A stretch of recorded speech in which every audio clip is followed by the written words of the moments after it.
The deception the coffee shop was nearly empty when Jennifer walked in, her eyes scanning the room until they landed on John sitting alone by the window. She slid into the chair across from him, her expression unreadable. "You're late," John said without looking up from his phone. "Sam's getting suspicious," Jennifer replied, keeping her voice low. "We need to end this." John finally met her eyes. "We're so close. Just one more week and we'll have everything we need." What John didn't know was that Jennifer had already decided which side she was on, and it wasn't his. 3 weeks earlier, Sam had hired John and Jennifer as business consultants to help expand his tech startup. They came highly recommended, with impressive portfolios and even more impressive references. Sam, trusting by nature, had given them access to everything: financial records, client lists, proprietary software code. "You two are lifesavers," Sam had said during their first week, his genuine smile lighting up the conference room. "I've been drowning trying to do this alone." Jennifer had smiled back, feeling an unexpected pang of guilt. This was supposed to be simple. Gain his trust, copy his revolutionary AI algorithm, sell it to the highest bidder, and disappear. She and John had run this con a dozen times before. But Sam was different. He wasn't like that other amongst greedy CEOs or corrupt businessmen. He was passionate, kind, and actually cared about using his technology to help people access education in underserved communities. Present-day Jennifer stood outside Sam's office, USB drive in hand. Inside was everything John needed to complete their theft. All she had to do was plug it into Sam's computer while he was at lunch. Her phone buzzed.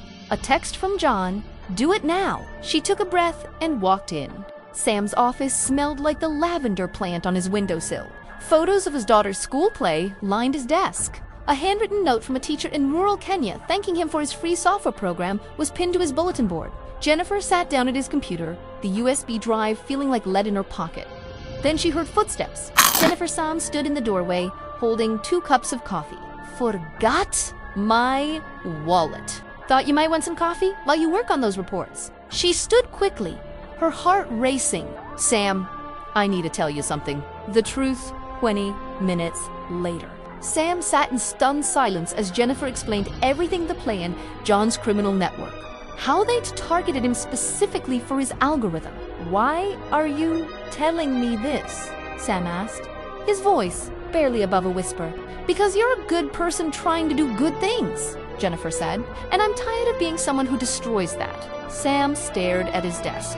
"So John still thinks you're going through with it?" Jennifer nodded. "He's expecting me to deliver the data tonight." A long silence stretched between them. Then Sam looked up, something sharp and determined in his eyes. What if we gave him exactly what he's expecting? The setup that evening? John waited in the parking garage, engine running. Jennifer appeared from the shadows and got in the car, handing him the USB drive. "Took you long enough," John said, immediately plugging it into his laptop. "Had to wait for the right moment," Jennifer replied, her voice steady. John's fingers flew across the keyboard, his eyes gleaming as files began to populate his screen. "This is it. We're going to be rich." What John didn't see was the tracking software embedded in every file, or the backdoor that would alert the FBI the moment he tried to sell the stolen data. What he didn't know was that Sam had spent the last 6 hours working with cybercrimes detectives, setting the perfect trap. Red and blue lights suddenly flooded the parking garage. John's face went pale. "What did you do?" "The right thing," Jennifer said, stepping out of the car as police officers surrounded them. Finally, epilogue 6 months later, Jennifer sat across from Sam in that same coffee shop. She was on probation. Having cooperated with authorities and testified against John and his network, Sam had agreed to write a letter to the judge on her behalf. "I got into MIT, she said quietly. "Computer science program. Turns out when you use your skills legitimately, people actually want to hire you. Life skills TTP with deception. Enjoy your day."